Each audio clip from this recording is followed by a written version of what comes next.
31 First Kisses by Jacunda Sykes. Read by Kaiinbed. Relationships include Harry Potter, Severus Snape. Additional tags include many alternate universes. Summary. Whether they're in space, Bobaton's Academy, or Wimbledon, Harry and Severus always kiss. Or a great many situations in which Severus and Harry get together. This story was inspired by the Write 100 AU Words Throughout August challenge. University of Oxford, 2031. Sev!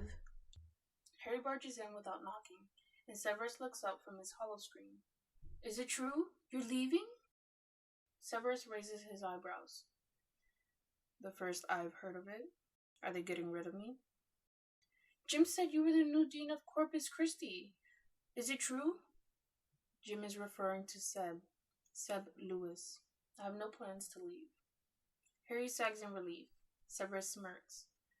It seems you are not taken with the idea, and I live to please. Harry blushes red. It's quite fetching. Blimey, join me for a drink later. We can celebrate my non-promotion.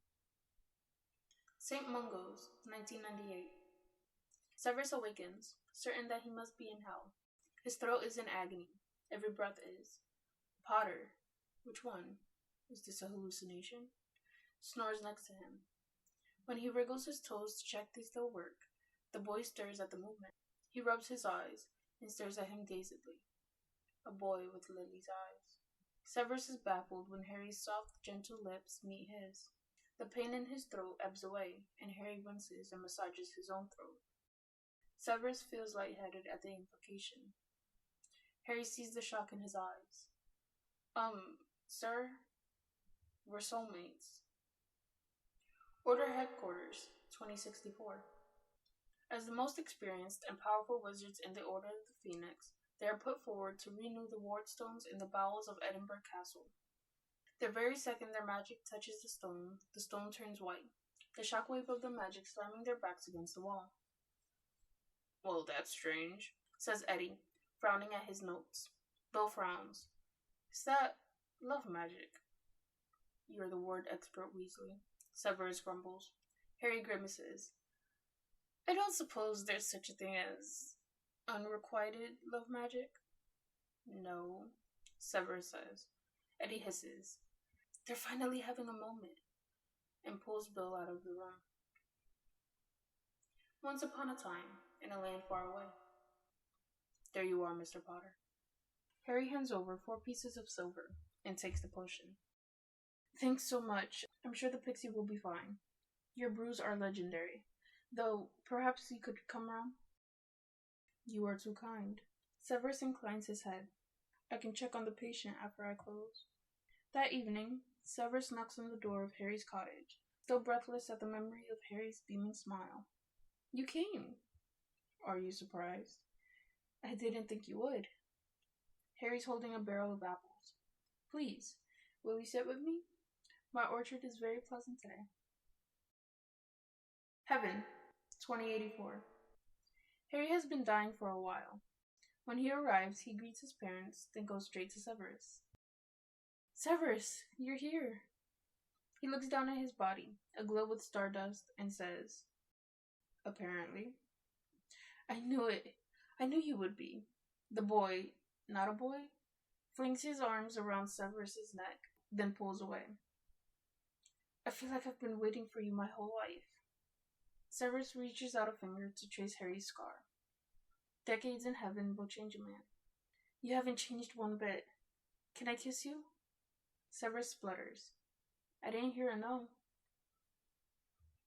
Weatherspoon's Pub near the Royal Free Hospital, 2025. So what's next, Dr. Snape? Spain? A long gay cruise? Golf club membership? Harry grins. They're at the front. Let me get you a drink. Cloudy cider, right? Right, Severus says. Well, wasn't planning on going anywhere. But you're retired. Surely you've been dreaming of all this free time for years. Hospital waiting lists have never been longer. Actually, no, I haven't. Oh. Severus is staring at Harry's lips. Too much cider.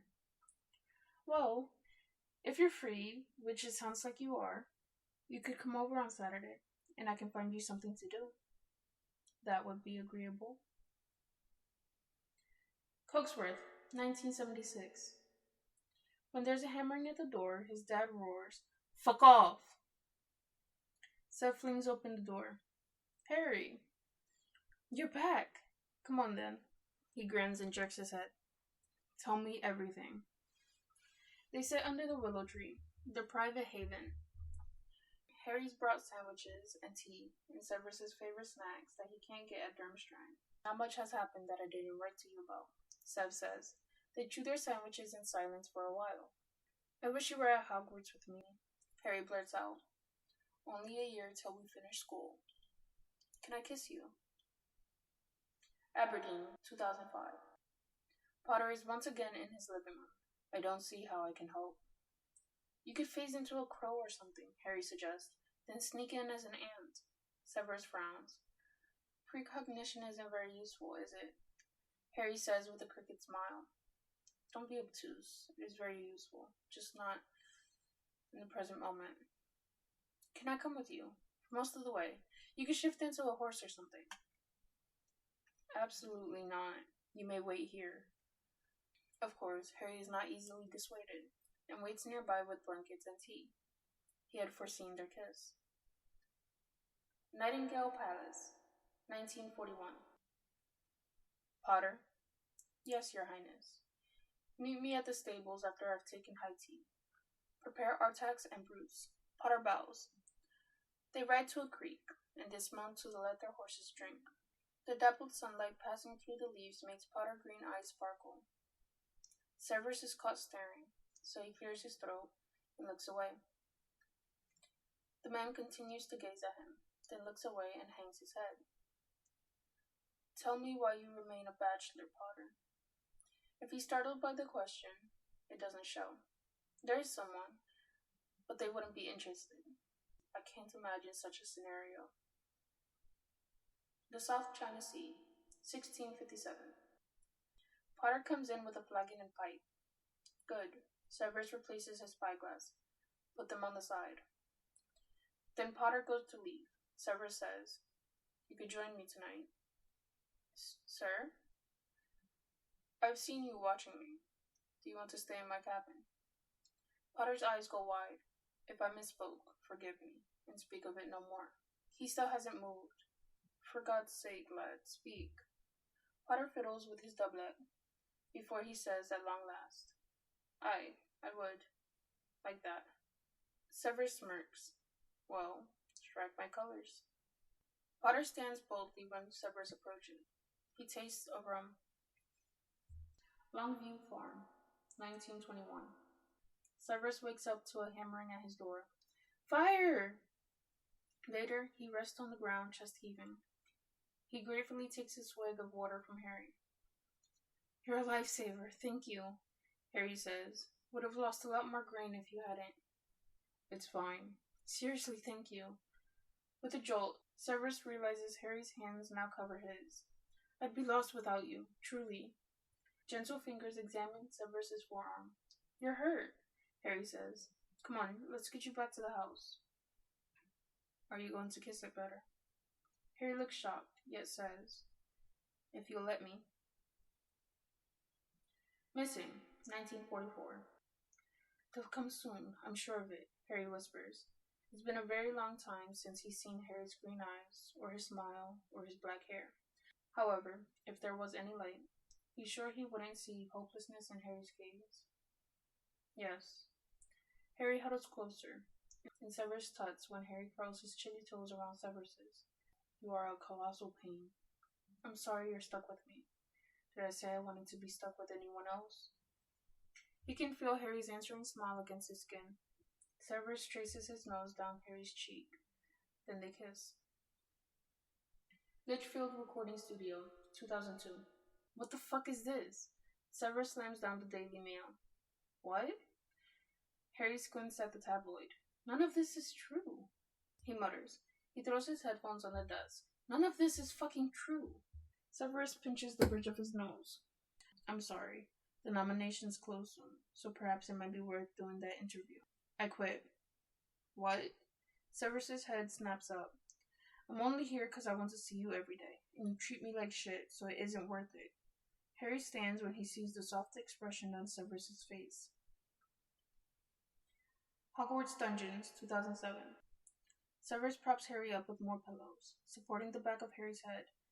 He pours blood-quenching potion down his throat. Some color tinges his cheeks. Harry's eyes no longer sparkle with defiance, and he looks so tired. Severus moves to stand up, but before he can do so, Harry grasps his wrist. Severus. He comes nearer, to better hear the man. Thank you. You bring me life. Harry doesn't leave his rooms for many weeks. Severus allows Harry to trace his lips with questing fingers, allows him to clamber into his lap, allows him to hold Severus whilst he sleeps. Professor Potter's office, 1998. Enter, Harry calls. The boy enters his office and shuts the door. Ah, Mr. Snape. Harry smiles broadly and sits back in his seat. Congratulations on your NEWT scores. I'm very proud of you. I couldn't have done it without you, sir. Are you here to say goodbye?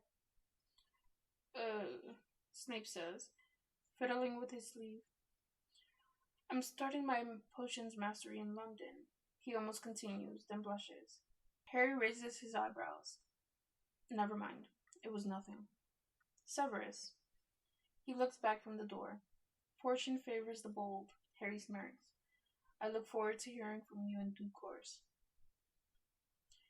Islington Rare Curiosity, 1921.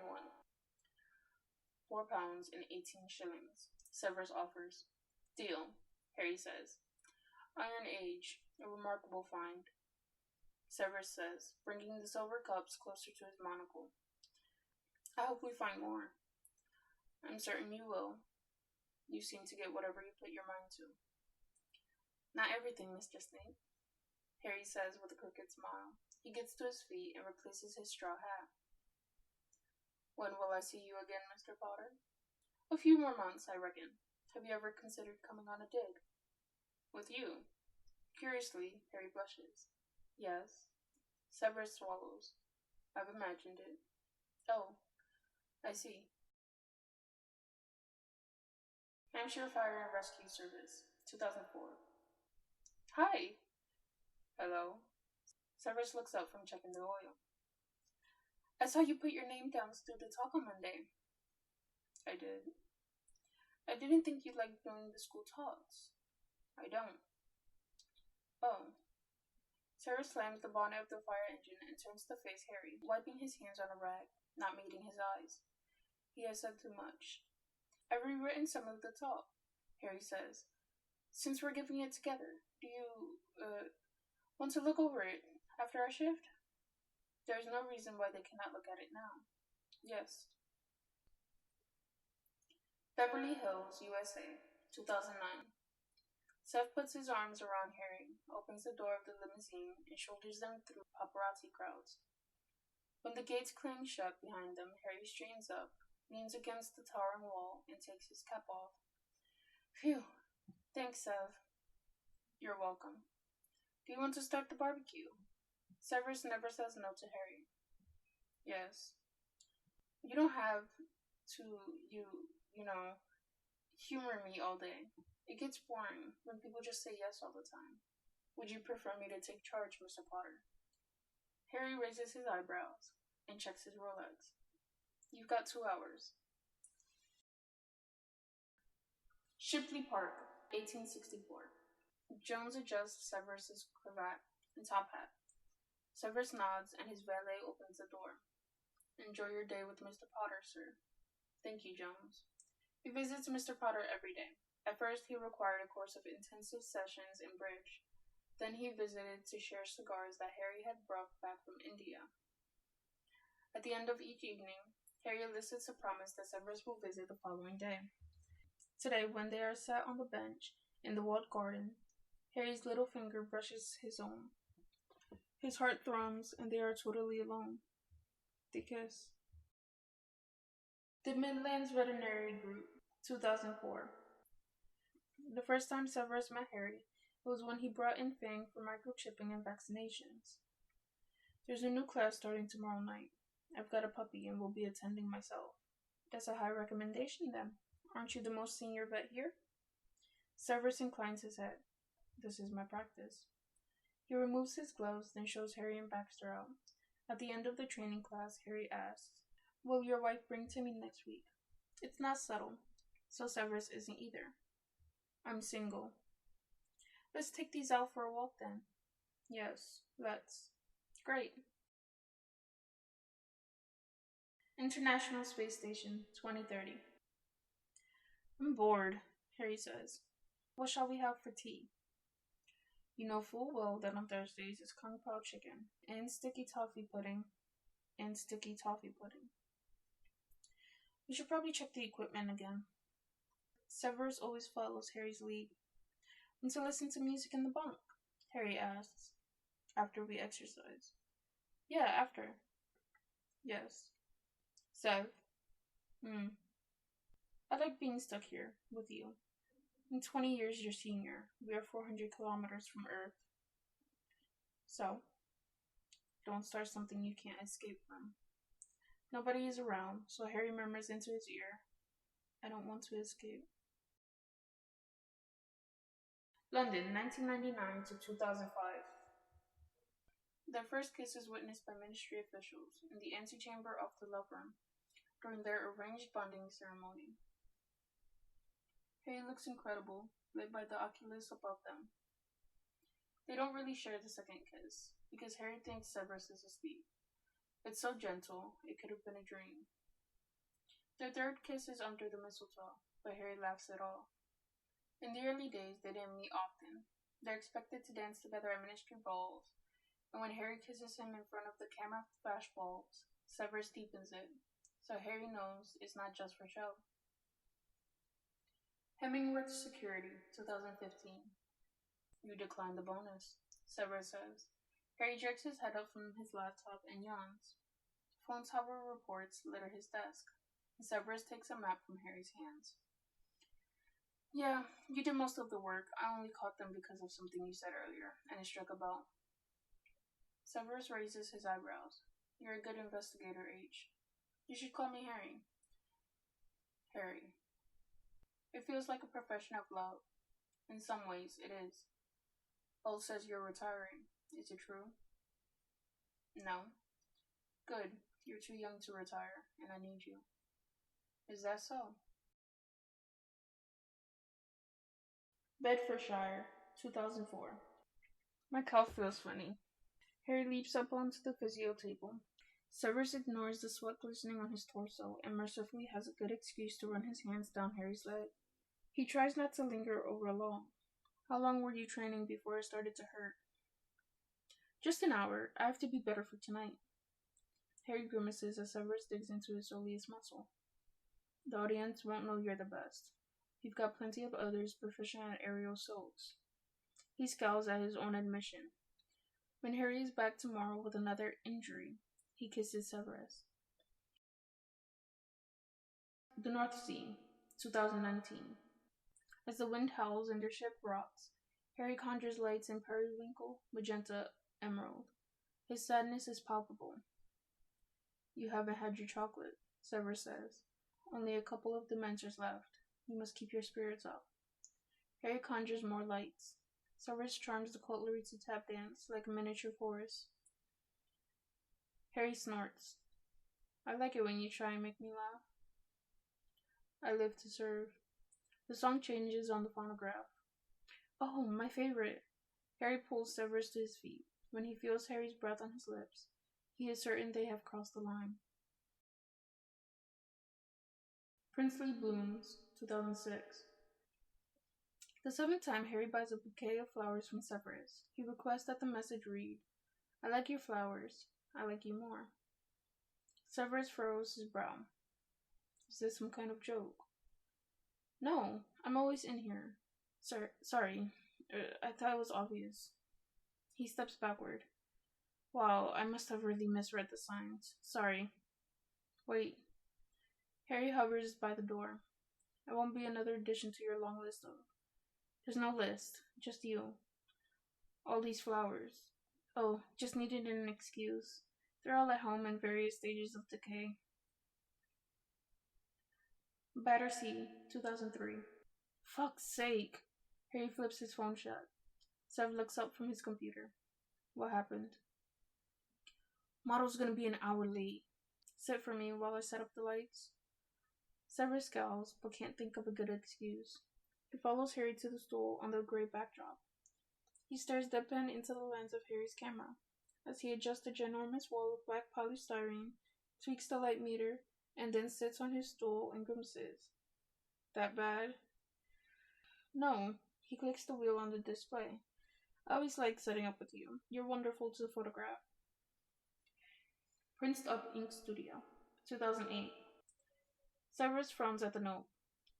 Harry fancies you. Ask him out. Bella. He finds Harry at the autoclave in the sterilization room. Hi! Harry beams at him. I'm just locking up. Why are you always the last artist to leave? I like it here. Harry doesn't meet his gaze. You're not going to Bella's leaving drinks? Are you? She didn't say anything about me, did she? Was it a lie? No.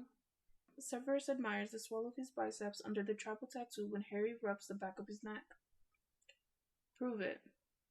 Severus barely dares to breathe when Harry kisses him. Boobotons, 2025. The first time they meet after the war, he sees through his disguise straight away and is gobsmacked. Snape! It's really you! Severus seriously considers faking his death again. That is my name. Don't wear it out. Harry returns his memories. Severus looks over his Quidditch lesson plans. Though he has no authority on the subject, he lets Harry into his quarters so that he can admire the Bay of Biscay. He teaches Harry French, then acclimancy and legitimacy. It's not so one-sided, though. Severus learns how to kiss, and to cherish Harry, and be cherished in return. He learns love. Hogwarts Castle, 1871. As the second youngest professor, Eupraxia asks Harry to settle Severus in. It's somewhat strange at first. Soon, however, they are inseparable. After the second term, they start sleeping over on the other settees. Harry is disinclined to confront the whispered rumors that they are more than friends. He dreads spending the summer without Severus. Join me on a grand tour. We can travel by train. I can show you Rome. Rome? I apologize. I've gone beyond my station. I do hope this won't spoil. No, I'd love to. It almost slips out, yet Harry hears the declaration anyway. Wimbledon, 2001. Mr. Potter, how does it feel to lose again to Snape? Oh, well, I wish I won, obviously. Harry, will you win the next one? Well, it is my job to try. If you could ask Severus one thing, what would it be? How are you so fucking good at tennis, probably? Or are you single? Harry pushes his way into the competitor's lounge and is shocked to see Severus beside the door. Oh, hello. Good game. Harry shakes his hand. Well done, again. Severus raises his eyebrows. To answer your questions, I try hard. And yes. You have just finished listening to 31 First Kisses by Jacunda Sykes. If you enjoyed the story, please leave them some feedback on archiveofourown.org/work/24929794. And if you enjoyed my reading of the story, you can find me on Twitter at twitter.com/Kaiinbed.